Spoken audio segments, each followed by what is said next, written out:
get her going here. We got a terrific show for you today, Tuesday. Mm-hmm. In about half an hour, Gord Stellick will join us. Steve Valiquette, top of the hour. We're glad you're aboard. Wherever you're watching, listening, it's the real Kyper Bourne Show. Live on Sportsnet 360, 590 The Fan in Toronto, streaming always on Sportsnet Plus, and available at your convenience on Spotify, Apple, and YouTube. Mm-hmm. We love a thumbs up. Like I said, great guest today.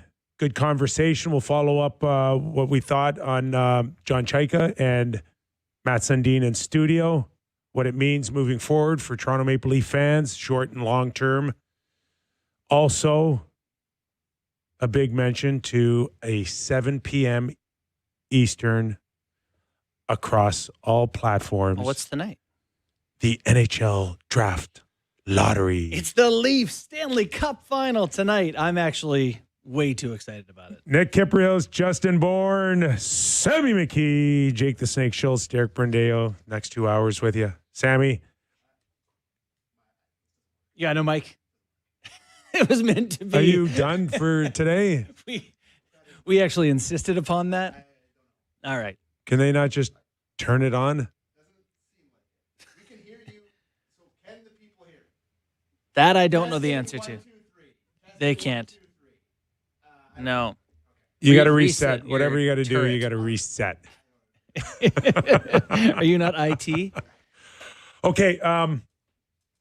Let's just get into this lottery thing, JB. Yeah. And I don't know how far back we have to go between today and the regular season, but I think it was around January where you made the ability to draft a player this season a top priority for the Toronto Maple Leafs. Yeah. Well, and your wish is almost come true. They got themselves into a position where it's viable. It's less than 50% likely, but it is an option tonight. And, I think a lot of what happens over the coming summer hinges on the lottery balls tonight. We had Chayka in here yesterday, and we talked a bit about the future. We asked him about the vision. I just can't imagine that it isn't greatly affected by the outcome. He didn't promise playoffs next year. Do you notice that? They didn't say, hey, we're going to turn this thing around, get back in it next year. I think they kind of want to wait and see, are we getting a top 5 player before they make that kind of decision? All right, we'll get into that. In the meantime, just so everyone's clear, the wrench in all of this is the 2025 trade between Boston and the Toronto Maple Leafs for Brandon Carlo, which had included a top 5 protected first-round pick this season. If any team below the Maple Leafs move up, with the exception of Washington, the Leafs lose this season's pick. Correct. And even that in itself would be clarity, right? It would be like, okay, next year you're giving up your pick. You've got a top 10 protected pick for next year. It would change how you would approach this offseason. So, yeah, you're going to get that clarity. The one thing I do wonder, I don't think it's working. We got a different machine over there now, but... You want to come over and sit beside me and we'll share? Sammy, this is the best thing never happened to you. Sammy, wheel over here, Sammy, and we'll share the mic. Come on. We're being told you need to change microphones. I don't know. I don't know what that means. Is there spare ones around? Yeah, I got one right here. Kipper's got a bonus mic. What's that mean? I'm like Mr. Dress Up. I just go to the trickle trunk. No, probably little too old for you guys. I think we're gonna do the show. Then we're just gonna cut Sammy off. on? We'll break early and we'll cut him off.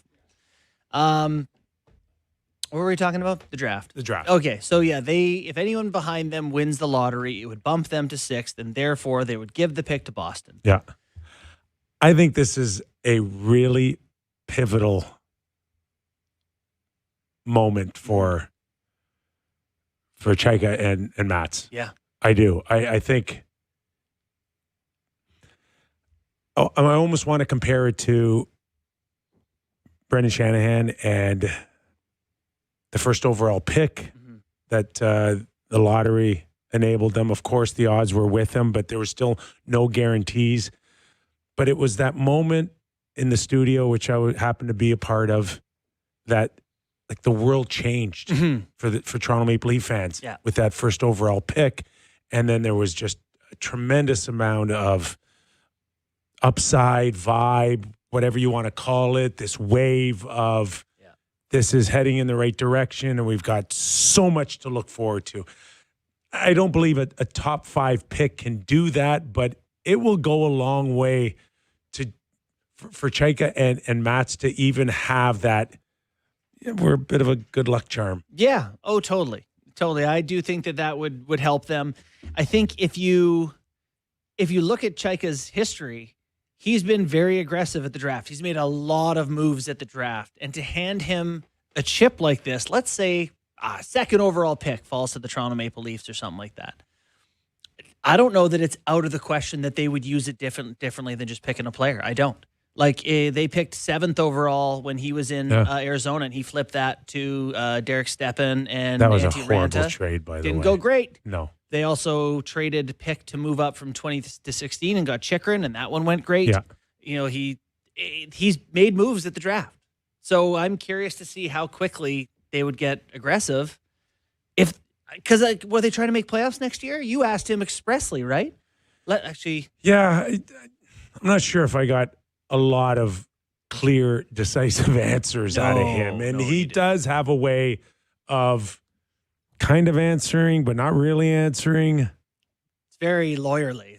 It's good. It's not promising. He wanted to not promise anything. I don't necessarily blame him on that either. You get in trouble when you pin yourself down to things, and you say, here's what's going to happen. I think he left himself open to if it means that we're competing, and if we're not, then that's okay too, and we'll just march on forward without, to your point, any promises. You think about how hard a day was for him yesterday. Obviously, the press conference was not good, with some of the questions that were asked.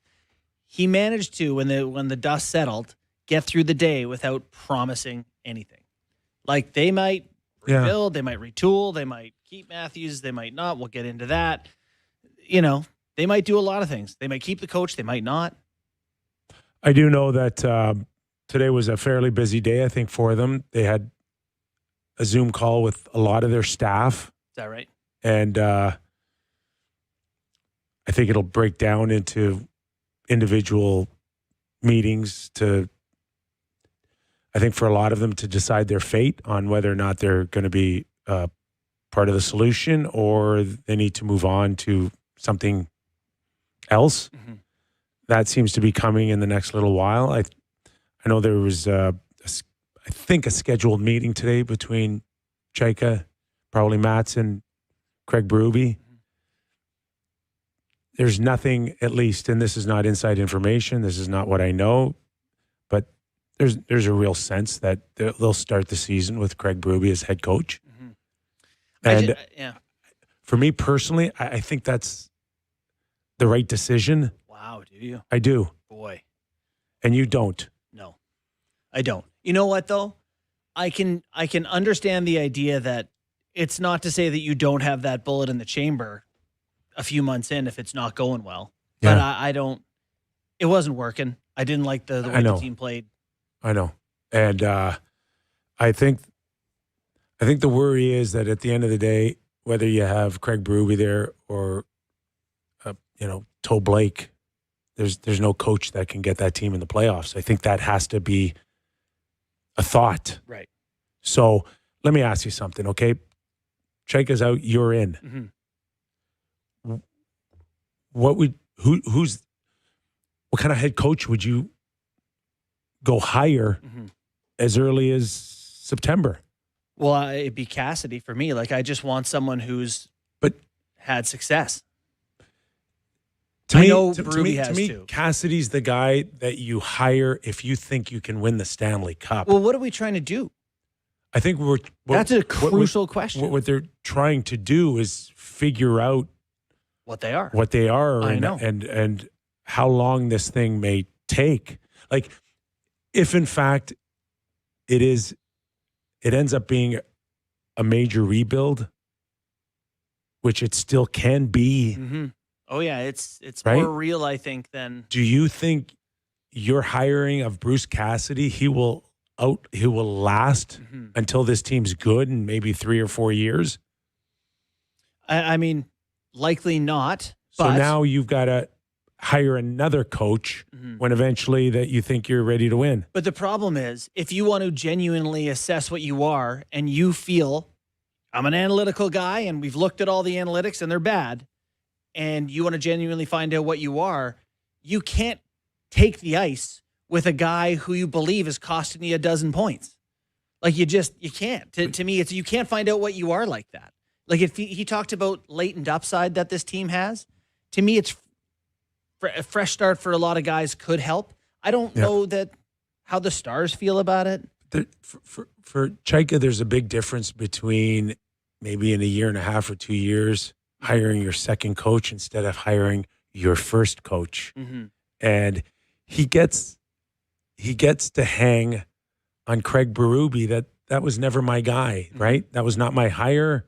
But now you're playing politics and you're not trying to win I know, games. but everybody plays politics. I agree, they do. I think it's a relevant factor here for sure, And but I don't think that makes it right. Berube buys him time. Now, he can't.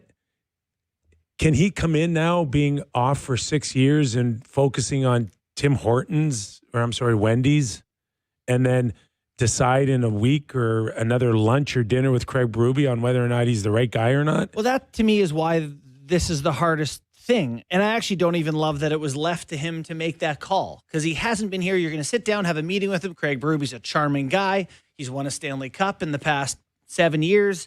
You're going to sit there and it's going to go great. It's going to go great. And so how do you then leave that meeting and go, hey, that meeting we had 3 days ago, decided I don't like you. I can't see that happening. So yeah, I can see to your point how you would end up. But okay, this is going to bridge to the other part of this is you asked him yesterday about Austin Matthews. Yes. And is he a part of the solution? Do you have to sell him? And we all agreed that sell is maybe not the right word, but show him that this is viable. Yeah. Yeah. I don't know where the captain falls on the coach and if that's relevant. Yeah. But also, that conversation is the next step. We flat out asked him if he felt like he was on the clock with Austin. Yeah. Sammy, do we have that? His response? Brandeo, can you play Chayka on Matthews? His response to Kyper yesterday. I believe Sammy put it in pre-show as a late edition. I don't know if you had a chance to hear Leon Draisaitl talk about the Edmonton Oilers situation. Not that you have anything to do with that, but I talked to Craig last night. And look, he's a guy that's a respected leader for over decades, and now. Oh, sorry. Oh, the Austin Matthews reference to being on the clock. From the 16. Yeah, it's a fair question. Yeah, I just start by saying, my experience with Austin in Arizona, I was the general manager there as he was coming up before he was drafted even. And just to watch him, live, his passion for the game, the quality of player he is, the quality of person he is. I was very fortunate to get to know his dad, Brian, his mom, Emma, his sister, his family, his agent. So you get a really good perspective on who Austin is and the type of people he surrounds himself with. So he's one of the top goal scorers last decade, if not the top goal scorer. He's a 200-foot centerman, plays the game the right way. I just came from an organization where we spent our entire existence looking for that exact player. So we're incredibly fortunate to have Austin. And I think it is. Yeah, I agree with you the way you termed it. Actually, it is our job to sell him on what we're capable of and reaching the ultimate goal, because I know that's what's most important to him. And how do we do that? Is not a sales job, I'd say. It's more of what's the vision, what's the plan, and concrete steps that we're going to take to try to get the team to where he wants it to be. And we share that same common goal. That was actually from the press conference, not. Was that from the press conference? Yeah, that wasn't the one on our show, but.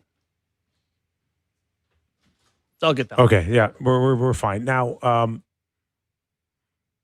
Today, Chris Johnson from The Athletic also followed up with the theory that the Leafs are on the clock. He was quoted as saying, Austin Matthews is not yet sure if he will be in a position to return next season. Mm-hmm. It's kind of a tricky kind of quote because I'm not sure what be in a position means. Like physically. I mean, I presume it's not physically, right? He's supposed to be at full health come the season. All right. Right? So we're told. Yeah. Mentally, emotionally. Yeah, I mean, it's kind of, to me, all these guys, he's got a contract. He's a Toronto Maple Leaf. Like, until he has shown no inclination to come out and say, I want to be traded, by all indications, he has ties with the men who have been hired here. I think the implication is just the general one that superstars are making, which is, I want to see that the team's getting better. I want to see that we have a chance, that we're going in the right direction and all those things. And I don't think that's new. Like, they're going to try to add good players this summer. If hopefully they get a top pick, hopefully they can get aggressive. Yeah, when I kind of hear stuff like this, and listen, I've broken my share of news over my career, and I get a lot of it, on how this kind of works sometimes. Yeah. And Chris Johnson's a guy I respect. I've worked with him here. He's tied in. He's got sources. Absolutely. For sure. My first thought is, like, where is this coming from? Right? And I don't know. I mean, I'm speculating.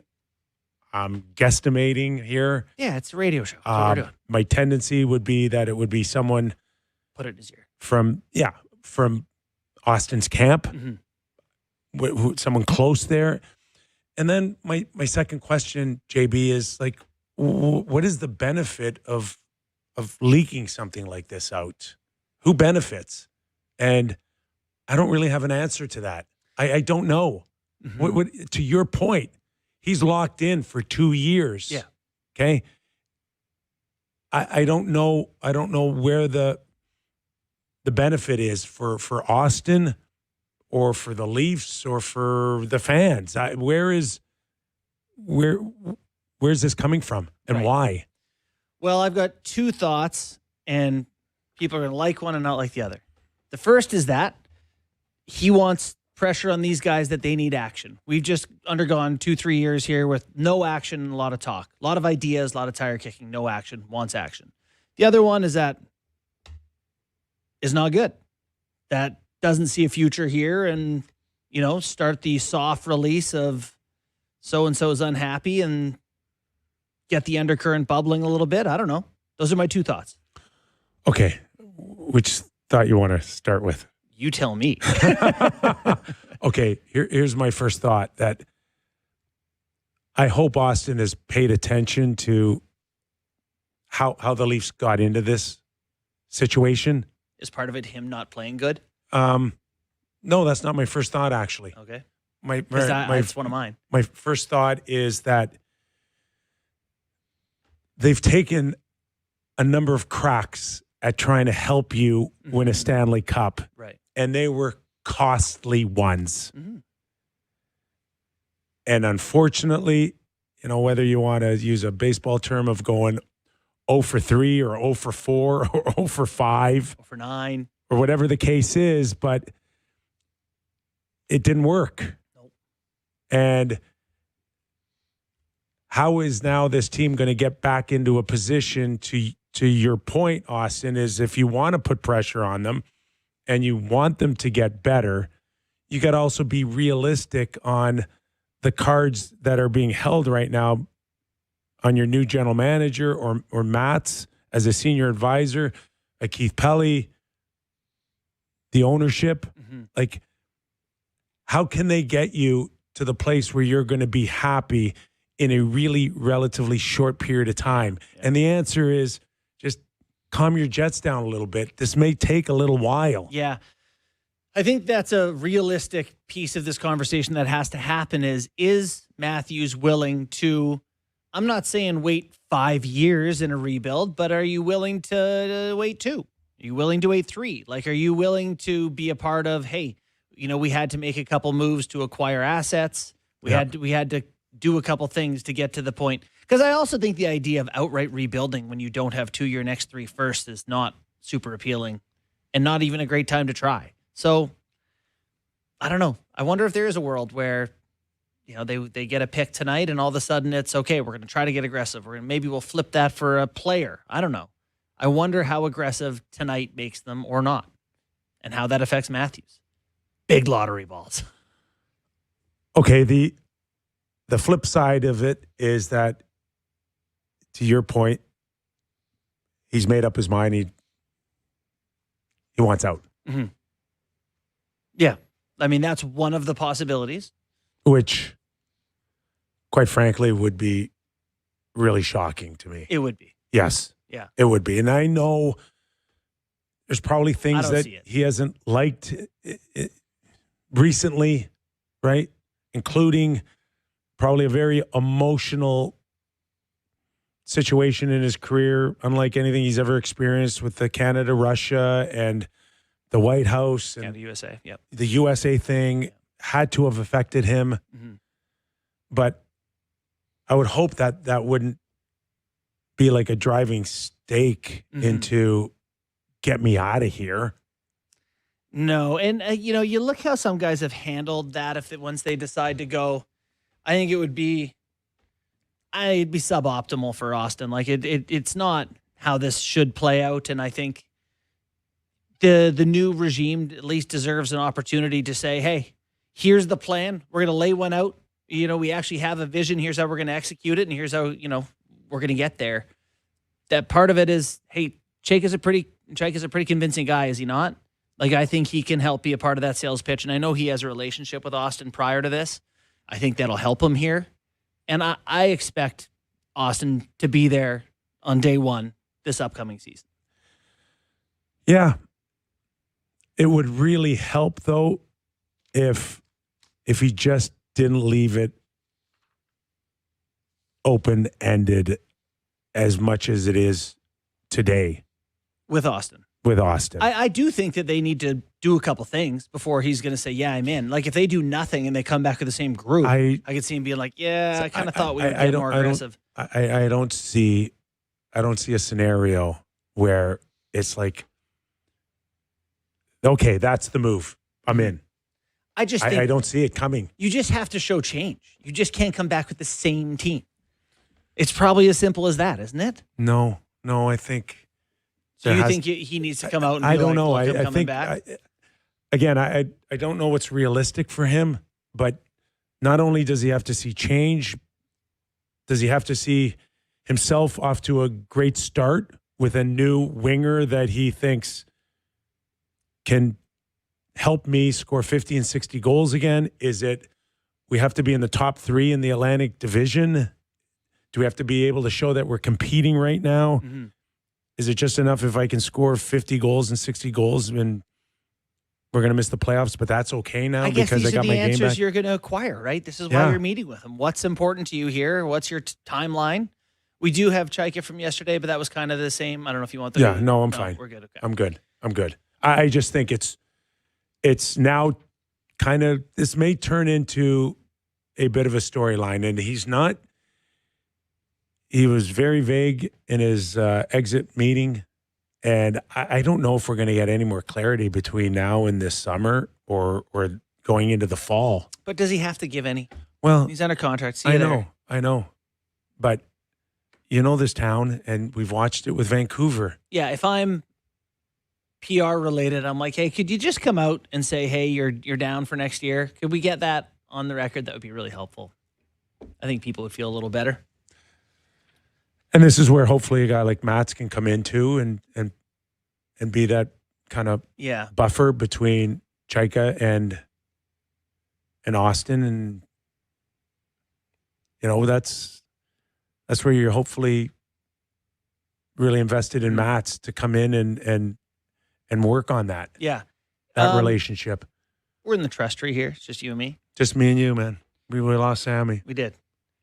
I kind of thought Mats was going to be, I don't know, more involved. Not that he's not like, I just, I asked him lots of questions yesterday. Yeah. I thought you asked a lot of Chayka, and I was like, all right, let's bring Mats into this conversation. Yeah. And Mats was kind of like, yeah, I'll be involved. I'll give my input where I think it can help, and I'll be a part of it. At no point did I feel he was like, yeah, I'm a part of the business leadership team. I'm going to talk to the sponsors and whatever. Or yes, I'm going to be in the X's and O's. We're going to work on the penalty kill. He's just kind of like, Mats, I'm here. What do you want to know? I'll give you my opinion. I don't think he has a designed checklist of roles so much. Not yet. Right. Not yet. So Chayka's you wanted him right away. Well, you say right away. They spent 3 weeks negotiating a contract. I presume they had conversations. Got to make sure their hours are right on the jet. Got a lot of things to work on. I know. And I'm kidding. I don't know anything about a jet. And I am too, though, that it just is still currently undefined. Yeah. And they're talking about collaboration, and that can be effective. Have you played with a lot of Swedes over your career? I have. Yeah. And I know exactly what you're going to say next. That is the exact level of sort of aloof. They'll be fine. Aloof might not be the right word. Time's guarded. Yeah. And they keep cards close. Yeah. And he's not going to give you a ton. You're right. He's not going to. And you got to understand too, probably in what transpired in those 3 weeks that you just mentioned is, where's my role? Where are my strengths? How much do I want of a responsibility? Do I want to be responsible for a team underneath me? Do I want people having to answer to me? Yeah. And we know what the answer was. No. Or not no, but not yet. Right. And I think he bit off as much as he could chew. A very mature amount. He didn't say, give me the whole Thanksgiving turkey. I'll take a couple of wings. Totally. And I don't know where this could end up for him, but it might just be enough. But I do believe, Chayka was asked, what I think Elliot asked him, what if Mats doesn't want to do a deal that you want to do? And Chayka said, then we won't do it. So I think there is that level of respect. But I don't even know if Mats would say, I don't want to do it, because then you'd have to be awfully sure about yourself to say, yes, do it, or no, don't do it. And I don't know whether he'll feel like in 2 or 3 weeks he'll be feeling strong enough or educated enough to definitively say yes or no either. Yeah. So to me, if Mats is in a comfortable position to say, okay, I've been working here for 3 months, I've watched that guy for 2 months, don't make that trade, then it holds a lot more stock, and Mats would be a lot more comfortable sharing that with John. But he ain't throwing out yes or no until he's sure about it. Well, what's crazy about that is that you got the captain who is implying, as we believe it, we don't know, but implying that he wants things to happen, right? Yeah. We want to see action here. So Mats, whether he knows it or not, is probably going to be faced with a conversation between now and trade deadline that looks like what we're talking about. Yeah. Hey, I want to move. We all want what you want, Austin, to bring a championship here and to feel great and be proud. Yeah. We're on the same page. Everyone is striving in that direction. But Mats can also look at him and say, be a pro about this. You got 2 years left. No one's saying that you got to tip all your secrets out on your intentions. But we got some time here. Have a great summer. Yep. Work your ass off and come ready to lead this team. Yeah. And that could be the gist of the whole conversation. Totally. No more, no less. And we're not looking for a huge long-term commitment out of you. We just need to know that we're on the same page here. Yeah. And even if we're not, just be a pro. Yeah, I think that's fine. And I think Matthews also bear some responsibility to come back and have a better year, right? Get above a point per game again and shoot it in the net a bunch. And those are parts of the things that can turn this around. The coach thing will be interesting. The other thing, too, is, and we talked about this the other day, that star players, they get preferential treatment when it comes to maybe some feedback, whatever that means to whatever organization. And there's a sense that, certain guys want certain things, but for Austin too, he's got to hold himself accountable. 2 off seasons. Yes, injuries played a part, but he's got to be better. Yeah. He's got to be better. And I hope somebody has a conversation with him on that part too. You know, you can sit there and checklist all you want, but here's what we want out of you. You know, I think the best players, the Crosby's thing for a year was every summer he'd come back with a new trick in the arsenal. I worked on my backhand this summer. I tried to get better at faceoffs this summer. Try to build something onto your game. And yeah, I hope the Leafs are able to see that from him.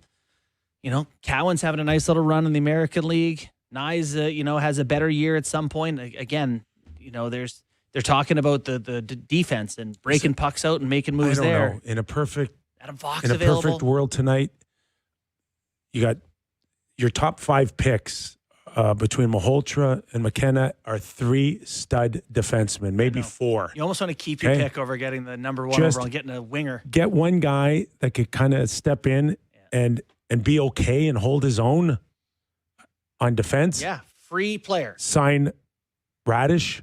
Also, 2 guys better. 2 guys on the blue line. Yeah. And how much better will Leaf fans feel going into September? Totally. You have a healthier team. That's the latent upside he's talking about. Like, it's not that far away from being okay. Yeah. So, bingo bango ball help tonight. Come on, baby. All right, we'll take a quick break. When we return, Stellick, Toronto Maple Leaf analyst for Sportsnet 590, The Fan, former general manager of the Leafs, Gord Stellick will drop in. Steve Valiquette at the top of the hour, and a full search for our boy Sammy when we return to the Real Kyper Bourne Show. Because my family lives in the big city, we always make an effort to get out into nature a little bit every summer. We're fortunate that I've got a buddy who has a cottage out in Grand Bend, so we try to soak in the sunsets out there for usually about a week each year. The kids love the beach and everyone loves the bonfire, and overall it's just nice to have a break from the usual routine. But we also love our little Toronto area home, and we're always looking for ways to improve it, and so last year we had an idea. We thought we'd try hosting on Airbnb, and with the extra income, we thought we might be able to take care of a few things around the house, including finally replacing a fence in the backyard. We had a great time with our pal AC, and the sunsets didn't disappoint, and it worked out perfectly. We were able to fix up the things we wanted to around the house, and someone got to stay in a pretty nice place in the heart of Toronto's East End, so it was a win-win all around. Your home might be worth more than you think. Find out how much at airbnb.ca/host.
Welcome back to the program. Nick Kypreos, Justin Bourne, and back with a mic that works, our very own Sammy McKee. What's up, boys? Oh, hey, there he is. You didn't accidentally on purpose unplug your own microphone, did you?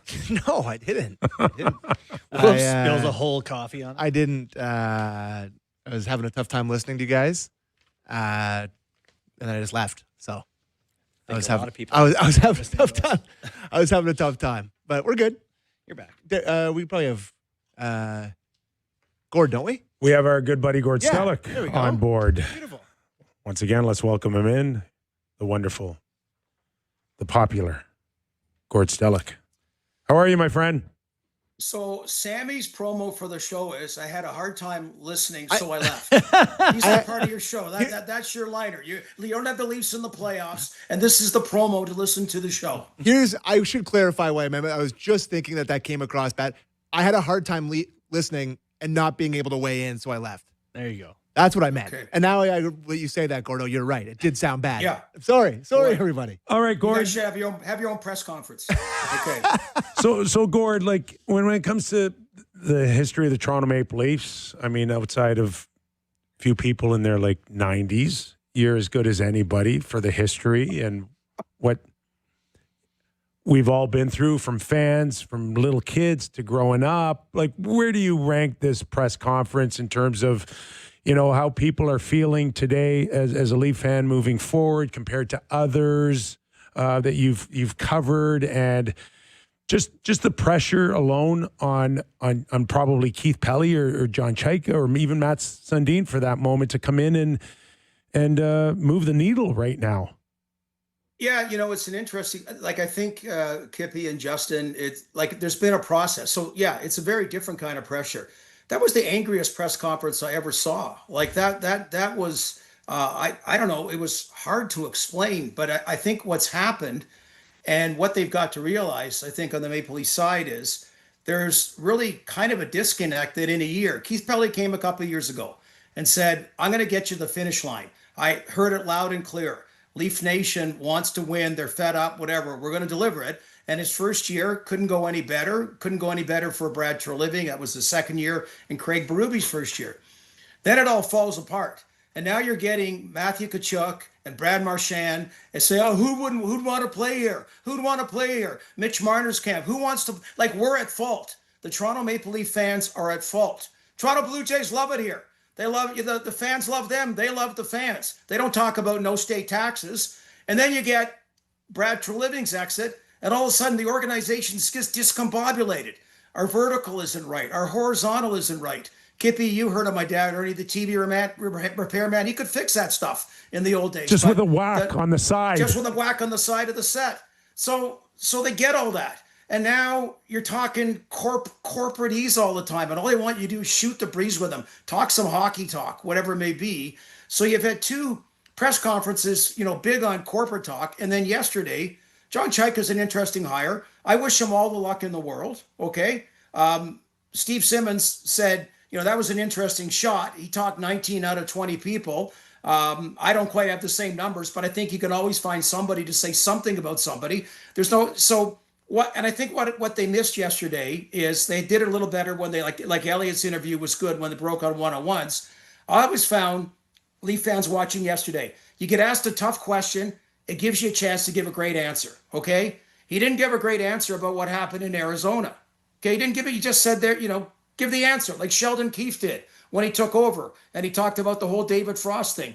Put it to rest, right? And the other, Austin Matthews. So what if you know his parents? Whatever. What like give us the skinny. So we read about it today that apparently Austin, not to many people's surprise, is maybe not all that keen about coming back. So you're never going to lose the passion, but there's a disconnect, and they really feel disconnected. They see it. They feel excluded. And I mentioned on the morning show this morning. Okay, it's not about Carlton the Bear shooting T-shirts and cannons in the crowd. It's about understanding your fan base about they understand hockey. They know the cupboard's bare. They know there's been a screw up. This has all happened in about a year. And all they do is show up and pay high prices for tickets. And they feel like, that they're like basically they're getting blamed. Nobody wants to play here and it's their fault, and it ain't their fault. No, certainly no fault of fans. The night tonight has the chance to change the tone. I think a lot of people, talking about how we got here, and the initial press conference focused on a lot of that stuff. But okay, it's happened now. These are the guys who are running the ship. Tonight's the draft lottery. Do you think that it is that keeping this pick tonight has a massive impact on their direction? We were talking about it in the first half hour, and we kind of share the vibe that you win tonight. It feels like it's different than, okay, you might have to do a slower thing if you don't keep your pick this year. Okay, I look at it a little bit differently. And what do you call it? Colangelo won the lottery, and they got Andrea Bargnani, right? How did that work out, right, for the Raptors? So, okay, the one positive, if you do get the number 1 or 2 pick today, I got it. That's good. Okay, that is a positive. And what a great first day on the job. Failing that, I almost think you're better to go down 2 spots, let Boston take the 7th overall pick, because you cannot, unless you had the 1 or 2 pick this year, have what happened way back when, the possibility of the Eric Lindros pick going to the New Jersey Devils in the Tom Curvers trade. It ended up being the Scott Niedermayer that went. Unless you bounce back, and if you bounce back, and again, that's up to everybody there. Maybe they do that, and all of a sudden you're in the playoffs again, and you're not worrying about that pick. But if you have a season like you had this year, the pull and the odor of that possible Macklin Celebrini, Connor Bedard, Austin Matthews pick going to the Boston Bruins, I'm telling you, it'll be there all the time. So I'm just saying, okay, if you don't move up, I'd rather go number 7, go down 2 spots, pay the piper, and pay the piper next year. And whatever. I think there's a little. Say you kept the 5th pick. I think it's a false prize. I think it's a false way of looking things. It's like your son gets arrested for something, and the positive, and there's more food at the dinner table, right? I mean, really, come on. It's it's I don't know where I came up with that analogy, by the way, but anyway, that's how I look at it. I'm not as excited. I'm not doing cartwheels about it like everybody else is. We're number 5. Wow, we did it. What a great move. No. I think Gord, there's an argument for both of you guys on what's good about getting the pick tonight, and what inevitably, as you're talking about, is bad news with what follows if you pick, right? But it may just come down to Leaf Nation looking at John and Matt's going, you're either good luck for us tonight or you're bad luck for us tonight. Well, it would be, don't get me wrong, whether they were the GMs or not, it is a positive. In my opinion, winning the lottery is always a positive. So the next year, if Boston wins the lottery with your pick, at least you won it this year. I'm just saying, quite often, take a look. The margin between a number 1 overall pick and a number 5 overall pick is rather dramatic. And if that came into play. Now, the other upside, Kippy and Justin, is, okay, the challenge is make sure what we thought this year happens next year, that it does not in the lottery be a chance to be the number 1 or number 2 overall pick. And this, I remain an optimist about this team can bounce back. You cannot have a year as deplorable as this year went. You can't. And good on the new guys. It's their chance to go out. They got the jobs, whatever people think about some of them or all of them. They got the jobs, and they got a chance to go out and do some positives. And actually, in John Chayka's case, the bar is so low that minimal positives initially will be embraced. Matt Sundin knows about negatives. He came here with a negative. He was traded for Wendell Clark. There was negative about that. It was a great trade for the Leafs. He left with negative. Was one of the Muskoka 5. It got leaked that he wouldn't waive his no trade. He had a bit of a disconnect from the franchise. In between, he was a Hockey Hall of Fame player and a great consummate captain on and off the ice. So he understands all about the white noise and all that other stuff that happens here in Toronto. And they're going to have to understand that's the reality here. And you got to try to succeed and do your best with that kind of environment, because it's a great environment. It's the number 1 hockey market in the world. Okay. And that's always got to be put in place. And that's always a fortunate thing. Gord, before we let you go, just your thoughts on the noise around Austin Matthews, where you think it's coming from ultimately. How do you see this thing playing out towards training camp? Well, hey, Connor McDavid fired a salvo in Edmonton, so it's not just Canadian players or American players wanting to go back to the States. I think the Quinn Hughes model has kind of shown that certain players have said, I signed up for a certain thing. And Austin Matthews has extended here twice, and I've never questioned his commitment to Toronto. The Olympic thing was weird timing, weird political stuff going on. I don't know. And also, Leaf fans didn't sign up for this, and Austin Matthews did not sign up for this. So you got to meet it head on, and he may look at what Quinn Hughes did. And so I felt very good before the season. There's a chance Austin Matthews would end his career here and be the greatest Leaf ever statistically. And now, not so sure like everybody else, but let's find out what it gives. It's unfortunate. He and Mitch Marner and William Nylander gave us 9 years of phenomenal regular season, blips of a little bit minimal playoff success, but it seems like that ship has sailed, and maybe Austin Matthews is catching the next ship. Gord, bringing it every time you're on our show, man. Thanks for doing this. Oh, appreciate it. Passion, that's what they got. The passion that unites us. That's what Sammy's got to get for the show, right? Real Kyper and Bourne, the passion that unites us all. I love it. Thanks, Gord. Hey, guys. Gord Stellick does a great job on Sportsnet 590 The Fan.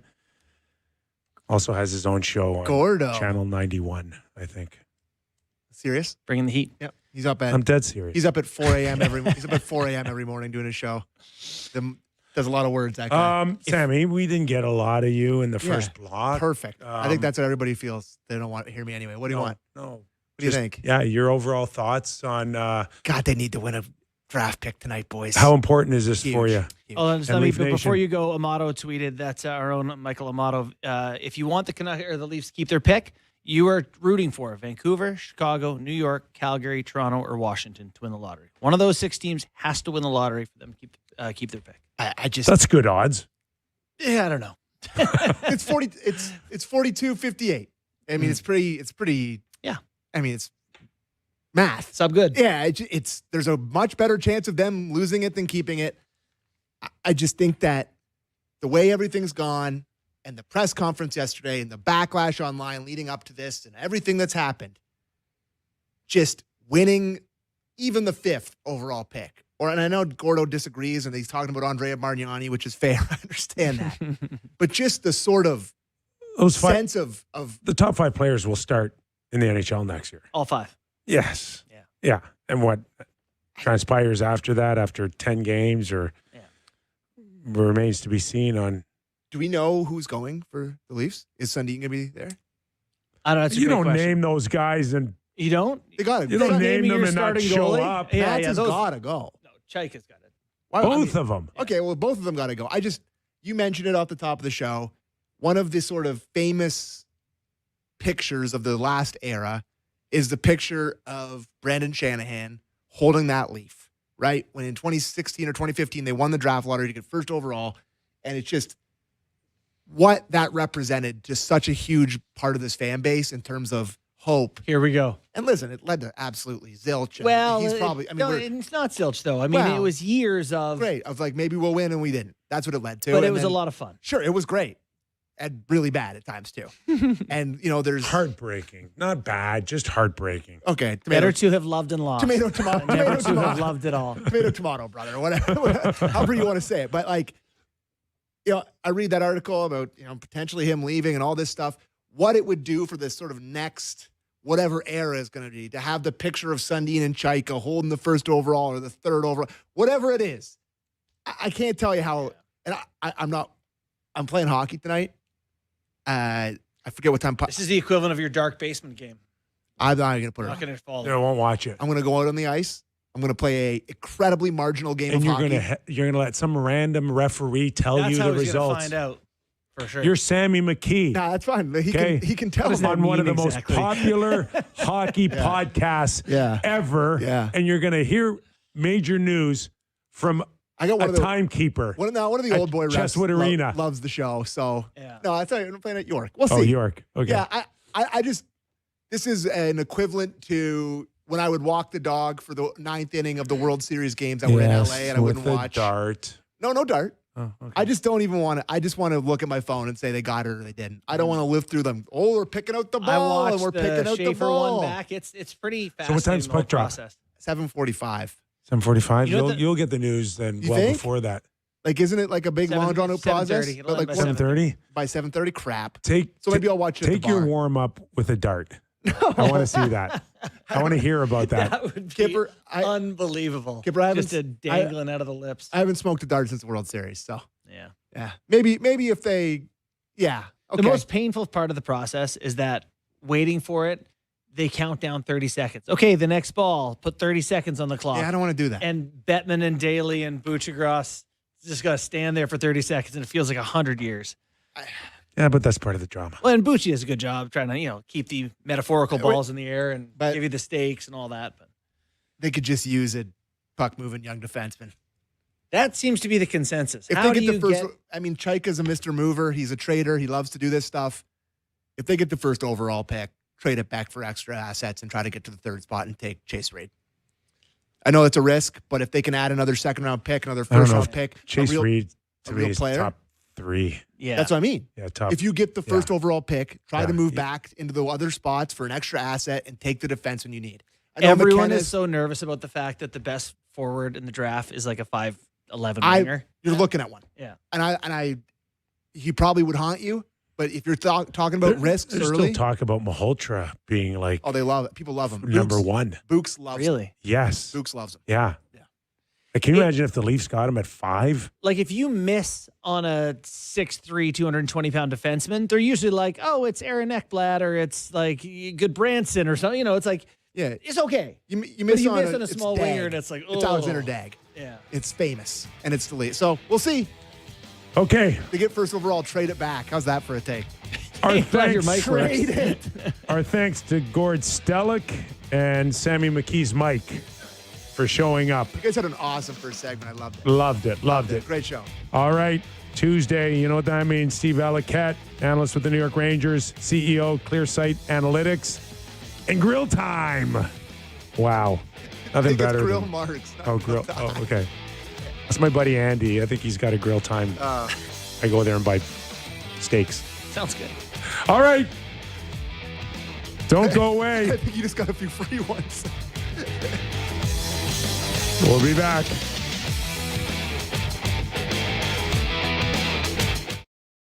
Because my family lives in the big city, we always make an effort to get out into nature a little bit every summer. We're fortunate that I've got a buddy who has a cottage out in Grand Bend, so we try to soak in the sunsets out there for usually about a week each year. The kids love the beach and everyone loves the bonfire, and overall it's just nice to have a break from the usual routine. But we also love our little Toronto area home, and we're always looking for ways to improve it, and so last year we had an idea. We thought we'd try hosting on Airbnb, and with the extra income, we thought we might be able to take care of a few things around the house, including finally replacing a fence in the backyard. We had a great time with our pal AC, and the sunsets didn't disappoint, and it worked out perfectly. We were able to fix up the things we wanted to around the house, and someone got to stay in a pretty nice place in the heart of Toronto's East End, so it was a win-win all around. Your home might be worth more than you think. Find out how much at airbnb.ca/host.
All right, let's kick it up a notch. It's the national hour of the Real Kyper and Bourne Show. We are live on Sportsnet.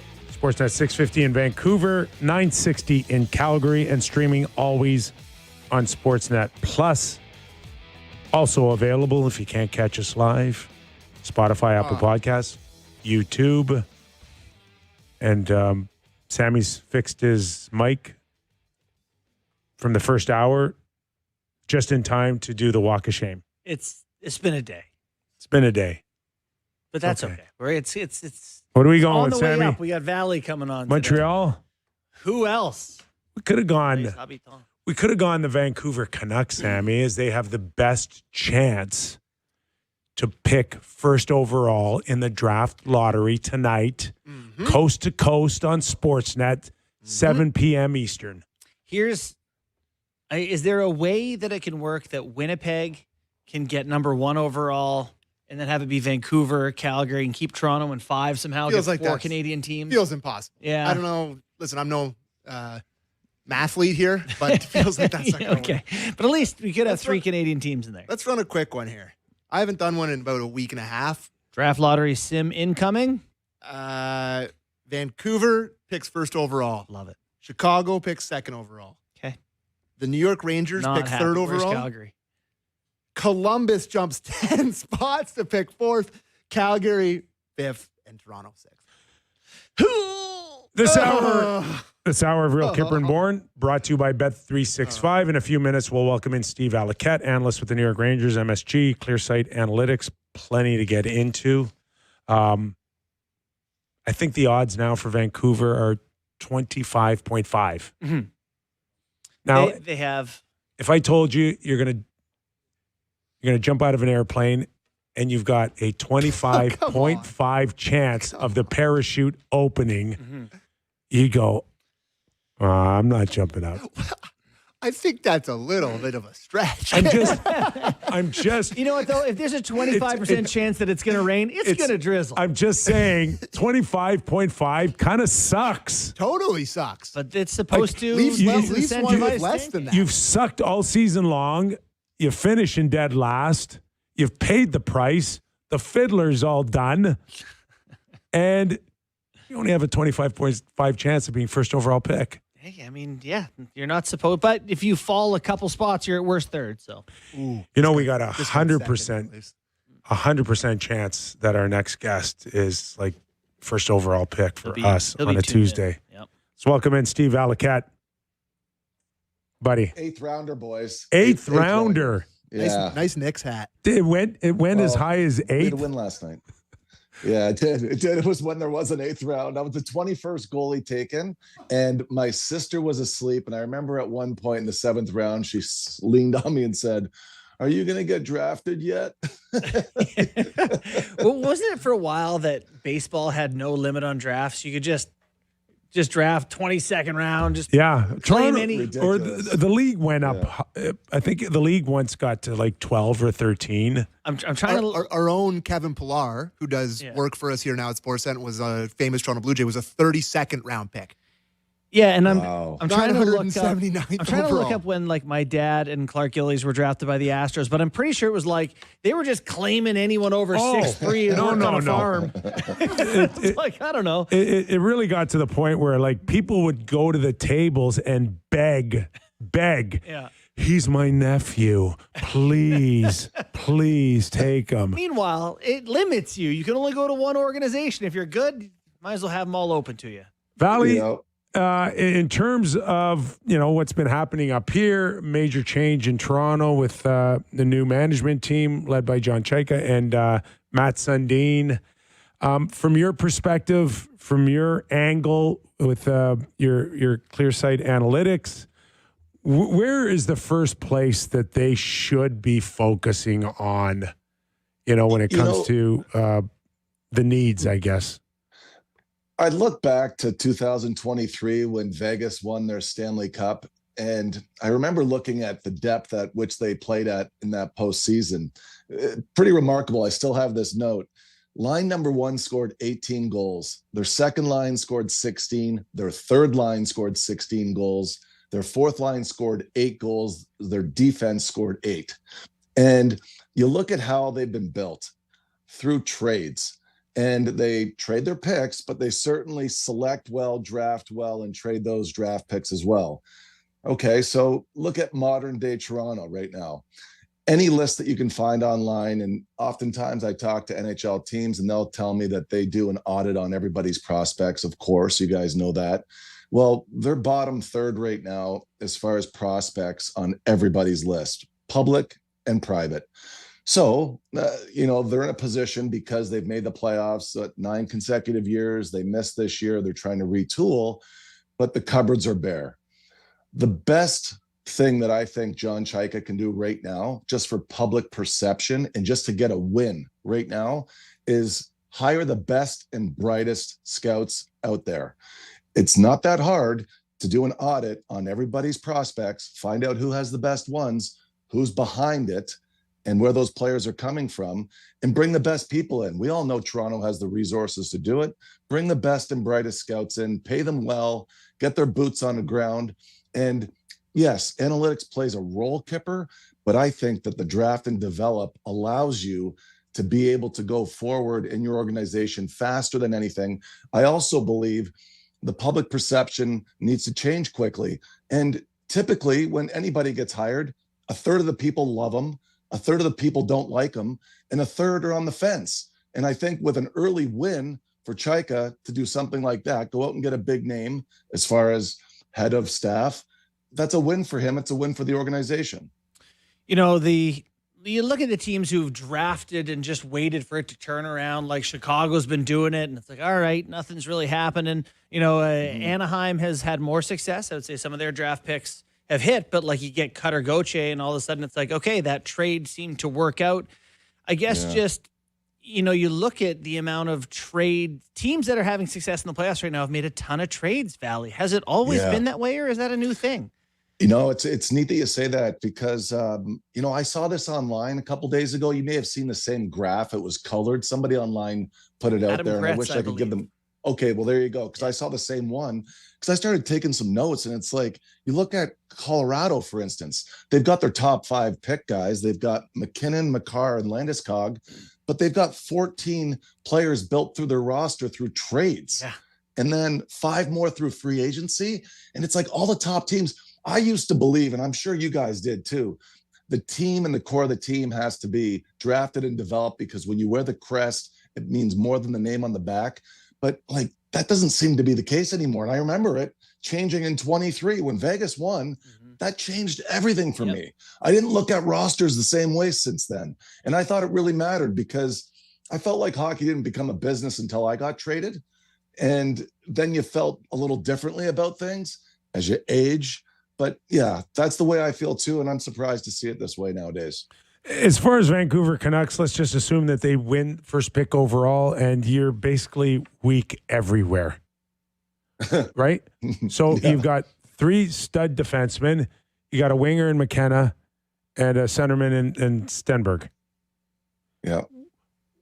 You pick.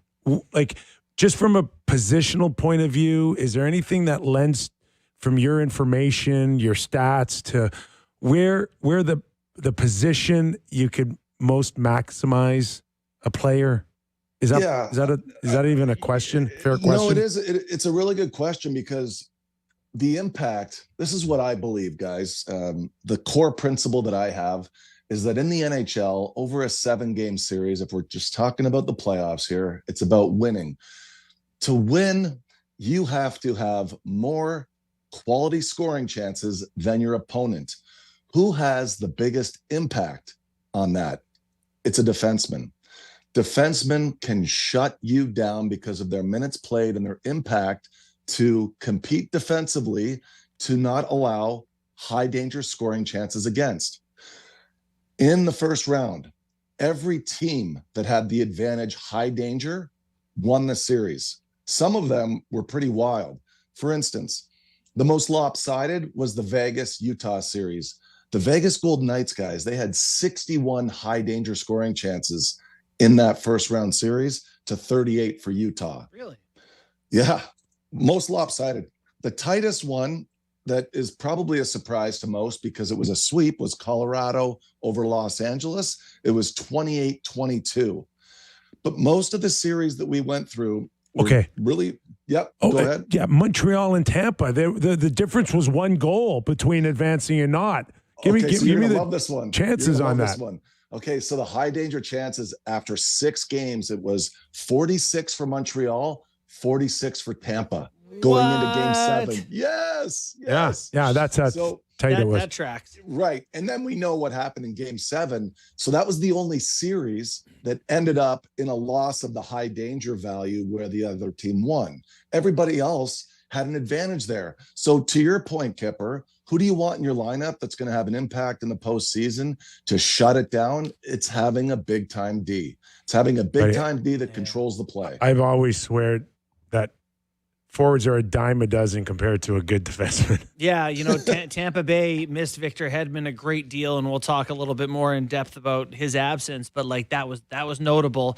I want to stay on Tampa though. Do you see Vasilevsky's presser today where he was asked the hockey gods thing? So John Cooper said, basically they outshot him by 1,000. And he's like, yeah, hockey gods were on our side. And Vasilevsky rolled his eyes and was like, sick of hearing it. Too many years of the hockey gods thing. It's a competitive dude there. I don't know. These superstars feel a lot more comfortable speaking up these days, don't they? There was also Ottinger's the other day, but I'll start with Vasilevsky because as soon as I saw that, Bourne, I was like, that's just content for the show. It's exactly what it is. And, here's the thing. What we're seeing in this playoff, guys, is the broken play goals that are going in more frequently than ever before. And because they're by design, you've probably seen some of Minnesota's goals. Faber off Hartman net front, shooting from the angle. The other night, we saw Quinn Hughes aiming for their skates. The broken play goal that goes off the skates, same type of thing.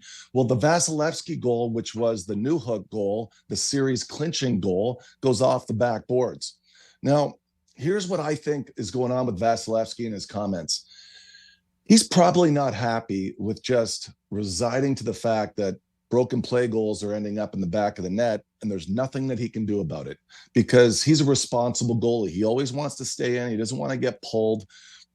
Now, the best goaltender in the world, Vasilevsky, over the last 5 years, has now had a save percentage below 90% for the last 4 playoff years.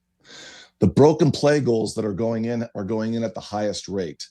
That goal, the problem with it for me is that, yes, you could just reside on, okay, it was a broken play. It went off the glass after he made a save, or you could back it up. Yeah. And for anybody looking at video on that one, you'll notice that on first touch, before it goes D to D across to Hudson, Vasilevsky's already really wide, and he's about a foot out in the white ice. So he's in no man's land to begin with. When the puck ends up on Hudson's stick, he's behind the play. When the puck gets delivered from 45 feet from Hudson, he goes down early, and it goes off his blocker and it goes up in the air behind him. How do I know that? Because I've made that mistake. Mm-hmm. When you punch a puck that's blocker side up over your own head, it's because you went down early. So now he's down early because he was wide and he was late, and the puck hits the glass behind him, and then he watches it hit. The rule of thumb is when the puck hits end boards or behind you in the glass, you get moving back to post, then find it. Yep. It's the only time you get to post, then find it, rather than find it, then move to post. So he's late there. And because he's late there, he doesn't get the benefit of the bounce. So for him, it's not enough for a coach to say, bad bounce, we should have had him. No, it's actually, I want to know, I crave knowing as a player, what happened? Pick it out for me. You're my goalie coach. You're my coach. You let me know that I didn't hold the standard there. I got behind the play. I was positionally off. I was late and I had delay, and it resulted in a goal. McKee told me, he said, I bet Valley will be critical of that one. It's like, yeah, I probably. It's never just pure luck. It's not. It sometimes is. I shouldn't say that. There are cases like, guys, Ottinger's given up 8 broken play goals, but 4 of them were by design. Minnesota did a really good job, and a couple were bad luck, but he was also not positionally as responsible as he could have been as well. And he also spoke on how he wants it all, right? He wants to be the Stanley Cup. He wants to be USA's top goalie. He wants it all. And sometimes when you focus on all, you get none. Well, it's I'm looking at the games played here too. And he was in the 50s. He had 54 games. Vasilevsky played 58. There was once the belief that you can't win a Stanley Cup with a goalie that's played more than 60. We've only had 2 goalies since the modern era play more than 60 games and win a Stanley Cup. It was Jonathan Quick in 2012. And in the 08-09 season, Marc-Andre Fleury played 62 games. But right now, guys, in the playoffs, we've got Wallstad, 35 games played. Alex Lyon, 36 games played. Frederik Andersen, 35. Wedgwood, 45. Dobeš, 43. I mean, guys didn't play a lot of games. There's a lot of gas still left in the tank for these guys. And I wonder, what are we talking about? We're talking about goalies not staying positionally sound when the puck is moving around. And the one issue that a lot of goalies are having a hard time with this year, guys, is that there's been more screened goalies off the passes when the puck is moving in the high ice. Guys are screening really well off the pass. Why? Because they want goalies coming across late. So if you're tired and you're trying to fight through a screen to see it while you're tracking passes and you're getting behind, well, then broken plays end up in the back of the net. And you know what, guys? This stood out to me. It was series tied 2-2. Dallas, Minnesota. Third period. I wonder if you guys saw this. 3:20 remaining in the game. Dallas scores at 6-on-5, so they make it 3-2. And then there is no celebration after that Jason Robertson goal. They still had 3 minutes and 30 seconds in and around to go in that game with a chance to tie it up. And Robertson, he doesn't even put his arms up barely. He puts them up casual. Wyatt Johnson, same thing. Duchesne, same thing. And they had the lamest looking celebration for a team that should have been clinging. Did you guys see that? No, that's an interesting takeaway because usually we're complaining about too much celebration on this show.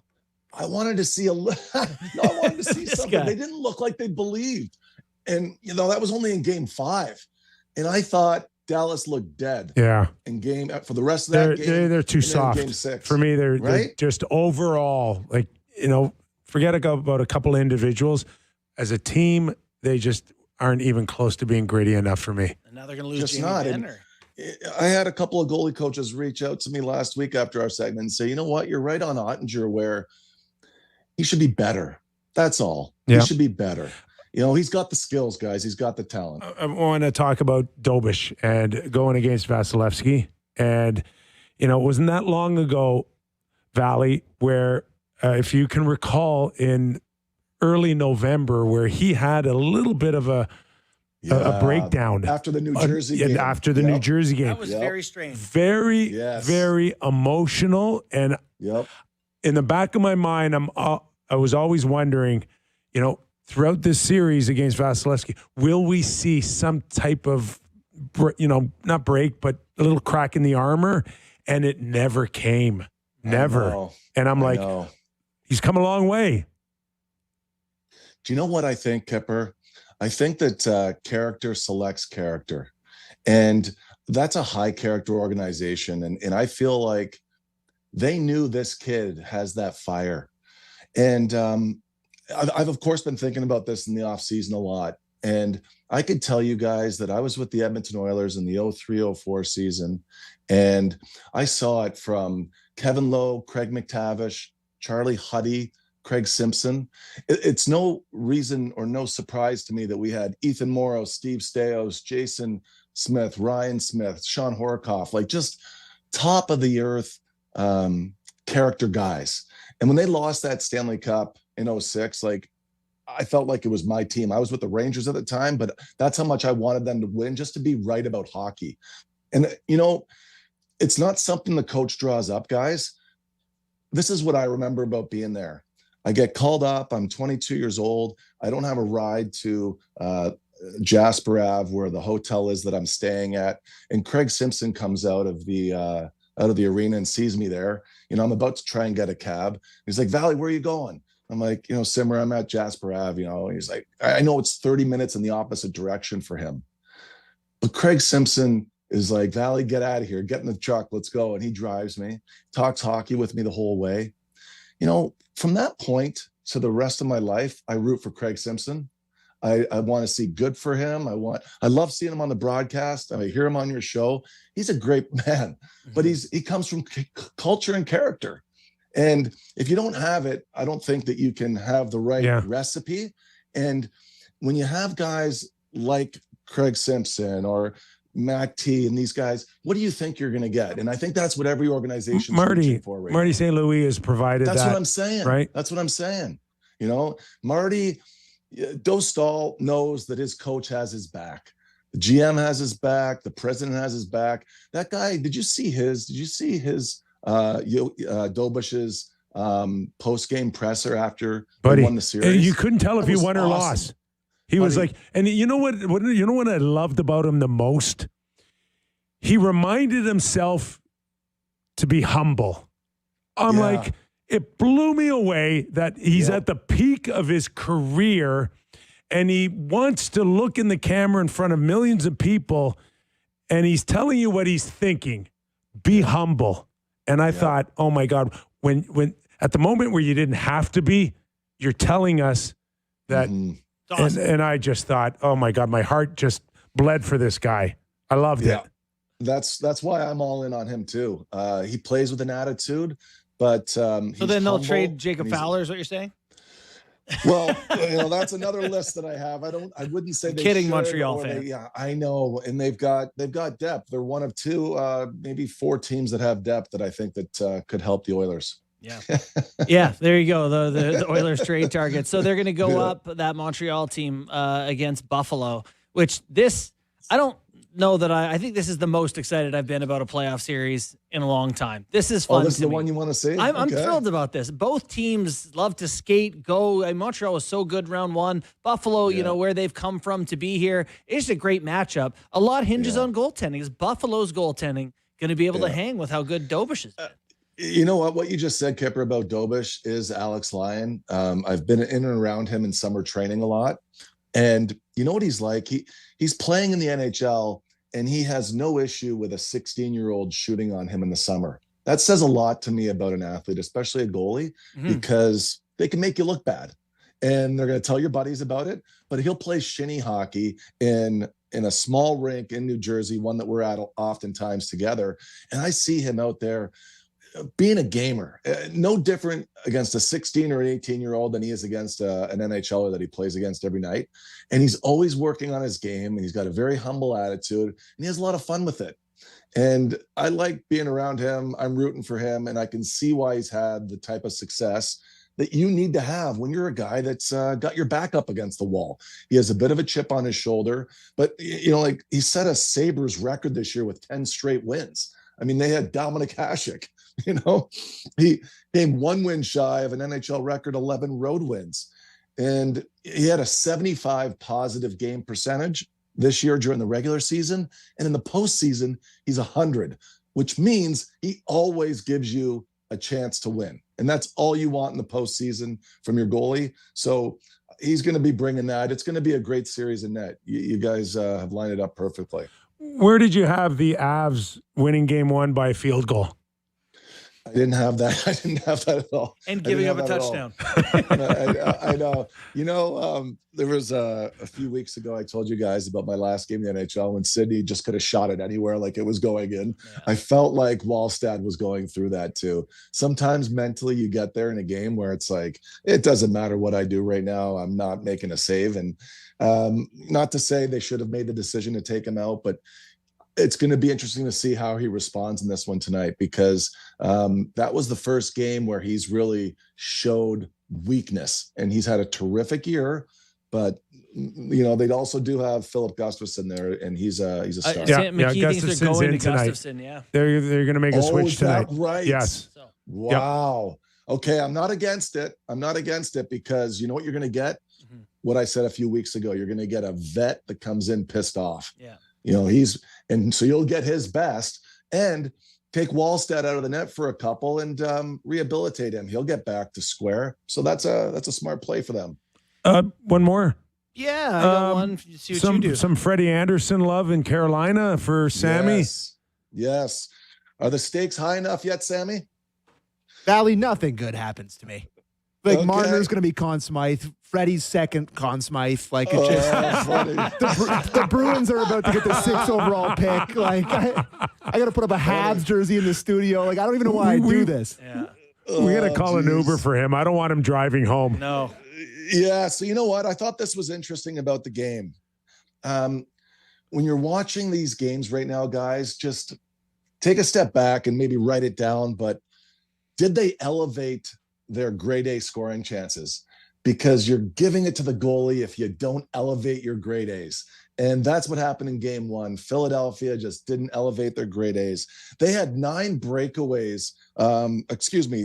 Freddie's faced 9 breakaways so far this postseason. He's given up 0 goals. But Philadelphia had 4 breakaways in game number 2. So Konechny, I actually put that into your Twitter account because I wanted you guys to see. There you go. Wow. I wanted you guys to see how important it is to cross the slot line when you have a breakaway.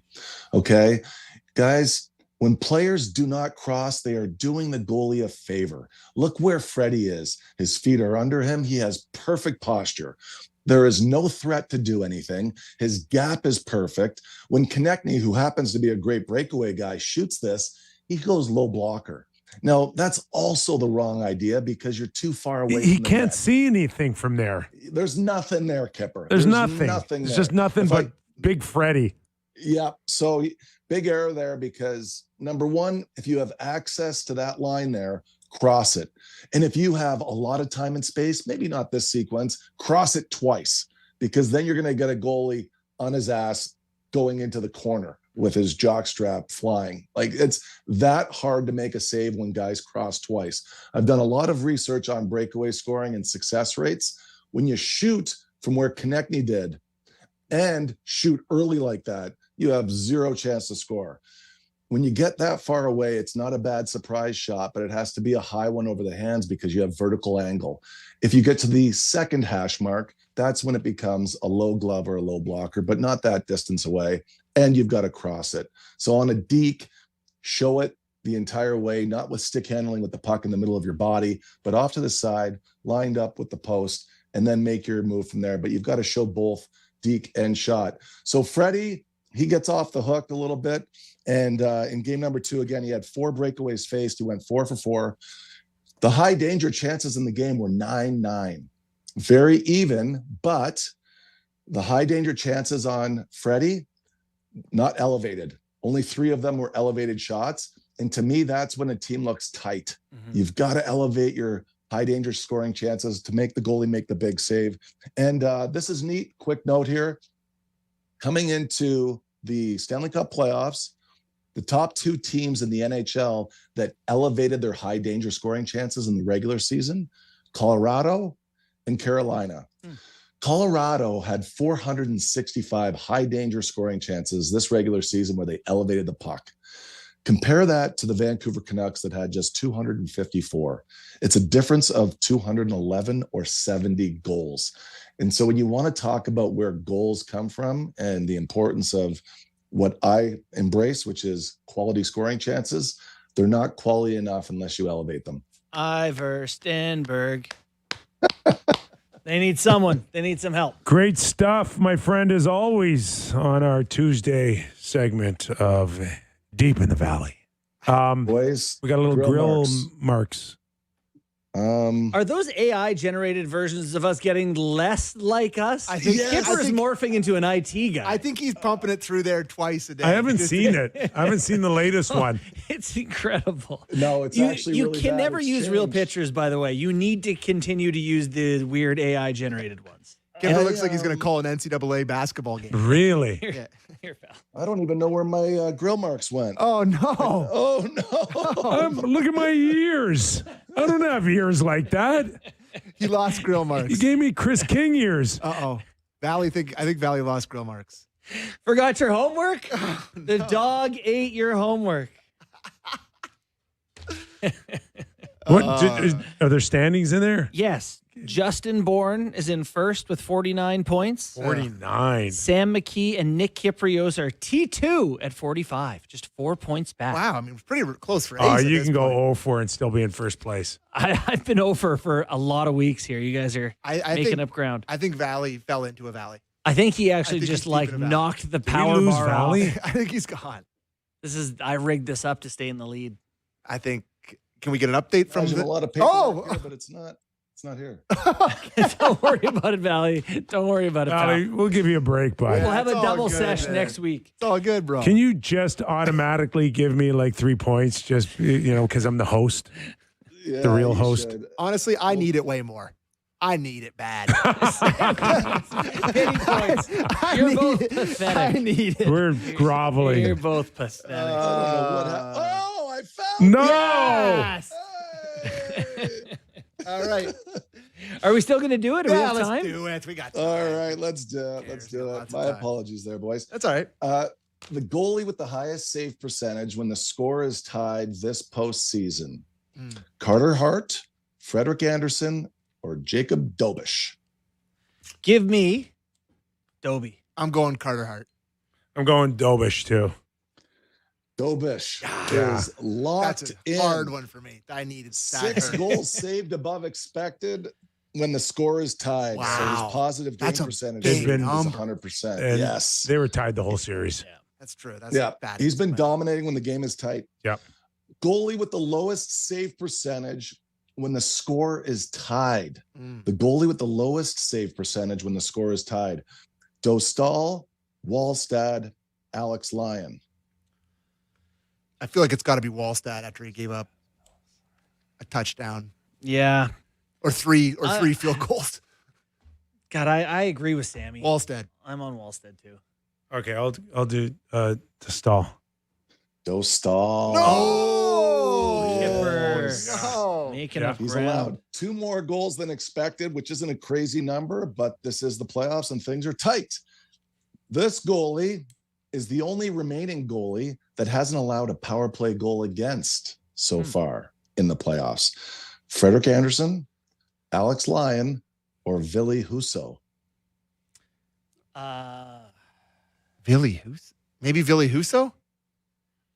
I'm not, How many Kane? games has that guy got? That's what I mean. Not many. I think he played the second half of one game, didn't he? Ville Husso. I'm in on Final Husso answer. too. Yeah, Husso. Oh, Kipper, I laid this in for you, man. It's Alex Lyon. I It was is. trying to trick those guys.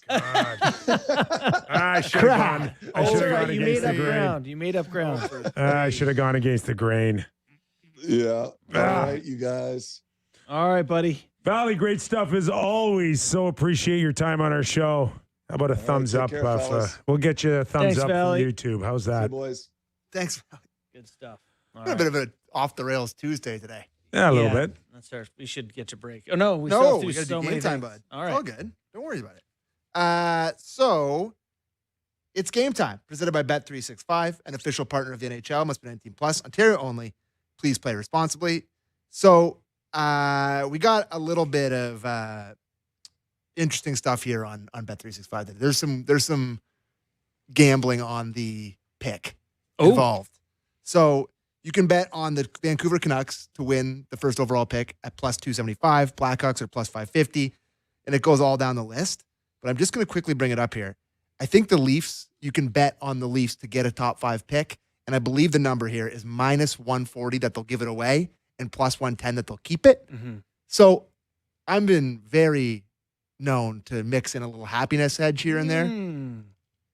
If you're a Leaf fan listening to this and you have Bet365, you have to go on there and bet a little bit on them losing their pick.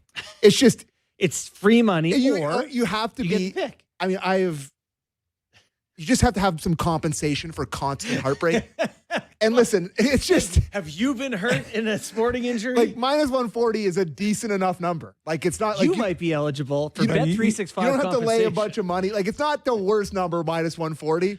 You gotta bet it. I'm sorry. Like I don't want to. You need one of those Buffalo lawyers if you've been hurt. Yeah, I have been hurt. I've been hurt a lot recently. But yeah, To so me, I was gonna, prior to that bit of logic, I was gonna say, what a crazy thing to bet on. Like you have it's pure chance. You're playing roulette, yeah. which people play roulette. So, have at it. But I do think that for Leaf fans, it's a good number, and I minus 140 that they're going to give it away. Are you going to bet it? Absolutely. The second the show ends, I will be betting it. So that's fun down there from Bet365. So happiness hedge away.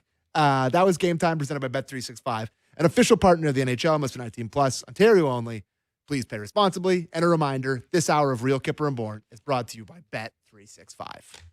Okay, we'll take a quick break. When we return, some news out of Tampa Bay, right? We'll find out if John Cooper is going to be available for Sammy's Maple Leafs anytime soon. Oh, sorry, bad tease. Victor Hedman came out with a statement. What else we got, Sammy? Pierre Dorian. Well, there's right.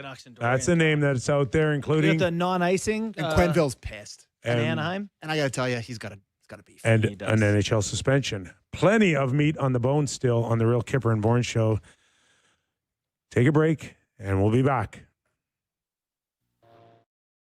Because my family lives in the big city, we always make an effort to get out into nature a little bit every summer. We're fortunate that I've got a buddy who has a cottage out in Grand Bend, so we try to soak in the sunsets out there for usually about a week each year. The kids love the beach and everyone loves the bonfire, and overall it's just nice to have a break from the usual routine. But we also love our little Toronto area home, and we're always looking for ways to improve it, and so last year we had an idea. We thought we'd try hosting on Airbnb, and with the extra income, we thought we might be able to take care of a few things around the house, including finally replacing a fence in the backyard. We had a great time with our pal AC, and the sunsets didn't disappoint, and it worked out perfectly. We were able to fix up the things we wanted to around the house, and someone got to stay in a pretty nice place in the heart of Toronto's East End, so it was a win-win all around. Your home might be worth more than you think. Find out how much at airbnb.ca/host.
Welcome back to the program. Nick Kypreos, Justin Bourne, Sam McKee. As a reminder, in a little over an hour, the NHL Draft Lottery Show, coast to coast, on Sportsnet, starting 7 p.m. Yep.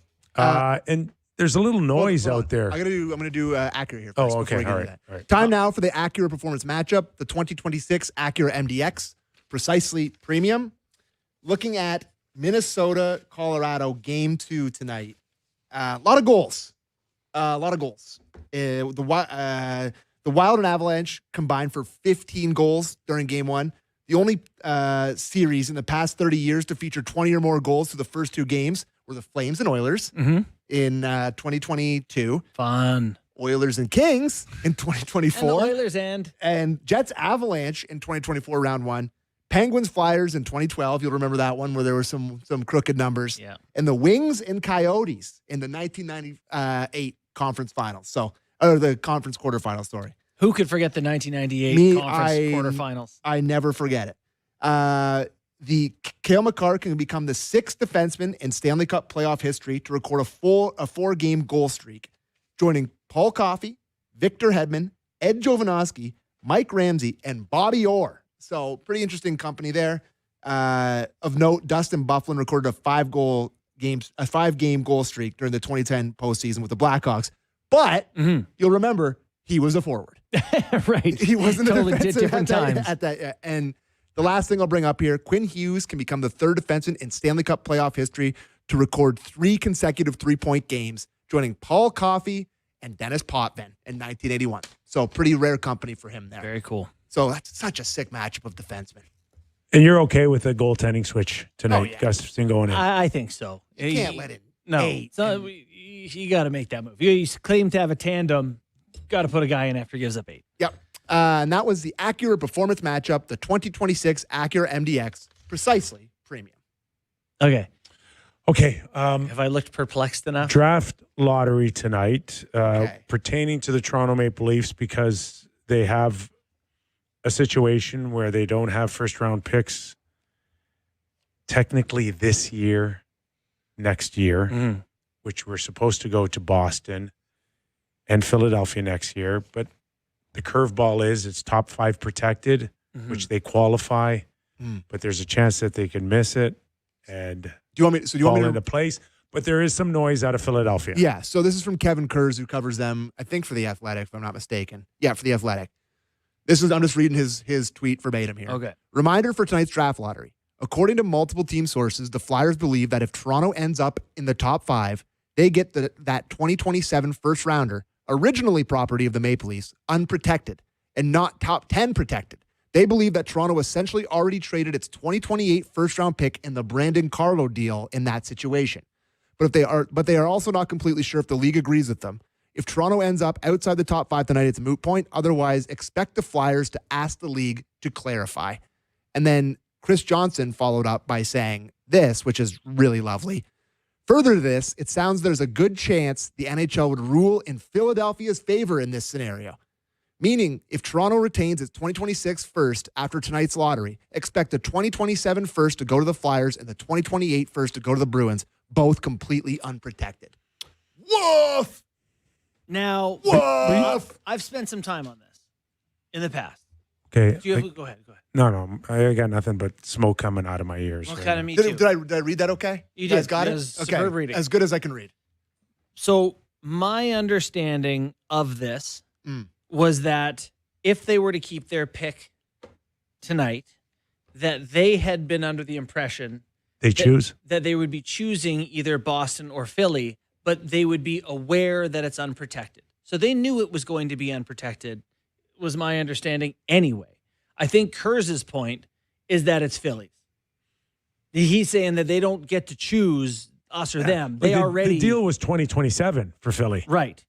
But there was something about it getting bumped that maybe this is where there's a... So for like the Leafs, I don't think this is like a massive swing. It just means you got to give it to Philly unprotected, and you got 2 unprotected Sammy, picks Well, no, in it was 2 years. it's a swing for me. I thought if it was top 10 protected next year and they It were would in the still top be 10, top they would 10. still keep it. Yeah. That's a big swing for me. And your Leafs are making the playoffs next year. Yeah. Well, if they get a top pick, that is supposed to be the incentive to now here we go. Jeez. I just love the sports are fun, but I love like how much a lottery ball tonight can dictate. So next year, though, so they don't keep it tonight. They give it to Boston. The top 10, it will be top 10 protected for Philly next year. Yes. Yeah. Correct. So then you could go, tank. We'll give them the 2028 one because, it would be an option is all I'm saying. Not saying they'll do it, just saying. Now, what's like my good friend Ned Flanders used to say, they're in a dilly of a pickle here, boys. Holy crap. Who's Ned? You're not a Simpsons guy? Yeah. Really? That's my favorite show of all Is time. it? Oh, yeah. Number one. Yeah, okay. All right. I do sit beside Simpsons and Seinfeld guys, and I'd say they're maybe my two favorites. So that's why we all work, fellas. There's some overlap. I'm in the middle of the Venn diagram there. I think along with a zillion reading that out loud made it hurt a bit. But it's not good. Okay. If you give the seventh, At least you got if Scott you give Lawton a show for it. If you get the 6th or 7th to the Bruins, yeah. Like, is it better? I think this debate is it depends what direction you're going. Right. Well, we can talk about it tomorrow. Yeah, sure. Lightning, John Cooper, not going anywhere. Oh, yeah. This Going is to be here for a while. This is a really long, detailed clip. So, Derek, if you'd like to play, I think I put it in there. If you'd like to play Cooper of him talking. Oh, sorry, it's Breezewa getting asked about this on Cooper. Coop's still under term for next year. He's here for a while. Really long and detailed. Yep. I mean, that's what you're supposed Signed to say. a huge contract, boys, too. Eh? Did he? Yeah. When? Oh, he's got more money than God right now. When did he God's sign very this? well off. Yeah, recently. Oh, like like A really? year and a half ago, maybe. A year and a half ago. Probably 2 years. 4-year type of thing. Yeah. Oh, he's all set. He's Hey, all set. It never really came up how long Chayka and Mats signed for. Did it? Did anyone? I heard someone said long term. Sorry to put you on the spot. No, I don't know the length of contracts. I don't. Yeah. All I know is that I'm not sure how much leverage a guy like John Chayka would have to begin with, right? Good point. You've been out for 6 years. Premium You've job. Never been mentioned in any other situation.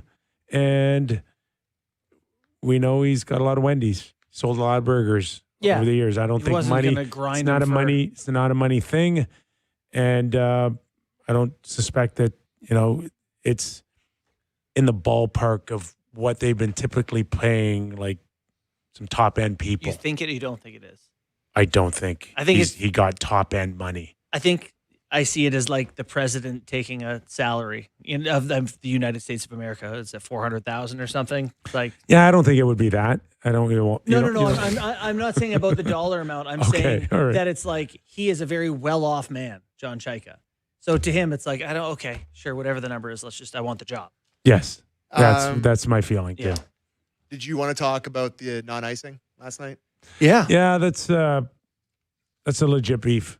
It's one of those ones, though, where it's like no one disagrees. It was icing. They should have called it. Does anyone have another opinion on that? I think I have a clip from the coach of the Ducks, Quenneville, on the non-icing call. It was pretty clear you were pretty hot there on that tie-breaking goal.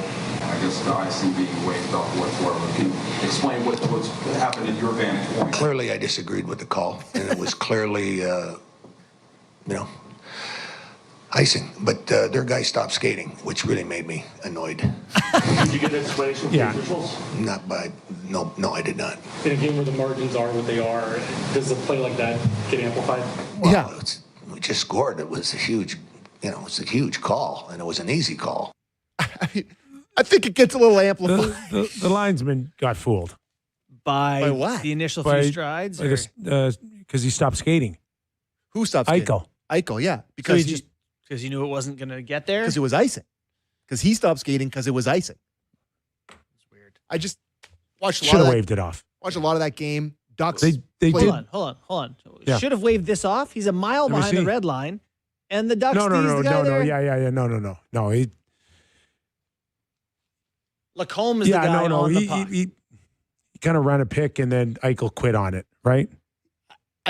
You're not going to see a lot of blown icings lead to a goal quicker. And Lacombe made some comments about it. He just didn't make That's a a good play with split-second it. decision.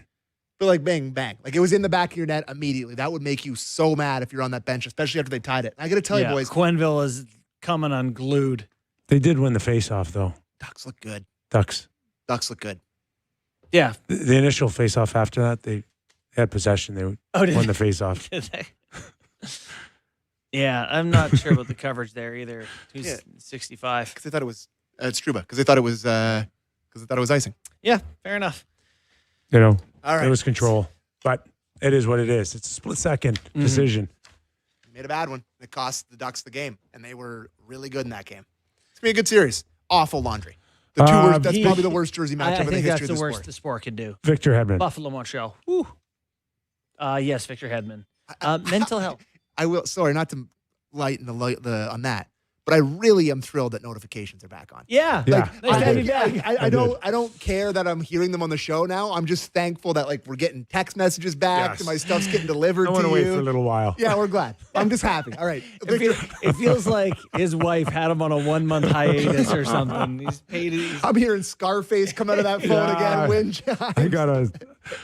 Suspension's over. I got Pacino on my phone. I feel like we shouldn't talk about it. I didn't want to make light of the Hedman. No, the Hedman thing, mental health. He stepped away at the end of the season there.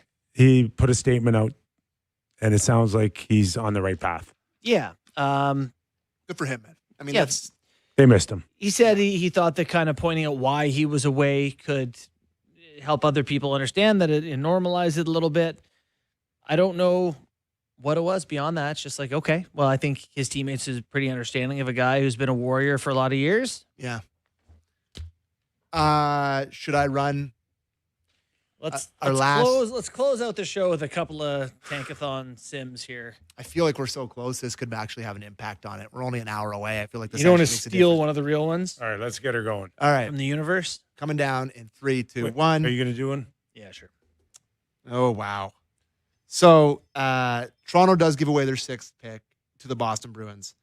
The Winnipeg Jets jump to number 1 overall. The Rangers go 2. Vancouver 3.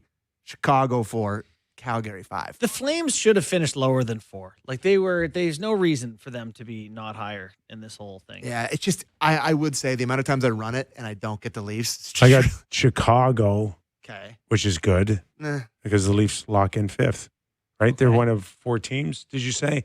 I forget what the teams are. I just ran it Leafs 6th again. Rangers, Blues, Canucks, Chicago. I got Rangers. Actually, it's kind of a nightmare outcome as an Winnipeg. Winnipeg first overall. Wow. All right, boys. That was when the Isles won it. They had Ken Morrow on the call listening in. Matt Sundin's got to be the guy tonight. I got Nashville winning it and the Leafs 2nd. I'll take it, baby. Give me, just please. Just give me a chance. Just give me a chance. Our thanks to Gord Stellick in our first hour and Steve Valiquette. It's a good segment. Always. All right, boys. Enjoy your lottery night, Sammy. Jays are on. I'm playing Colorado and Mini. Ooh, it's a good night tonight. Good TV night. If the Leafs keep a top 5 pick, I promise a dart. Thanks for watching. Thanks for listening.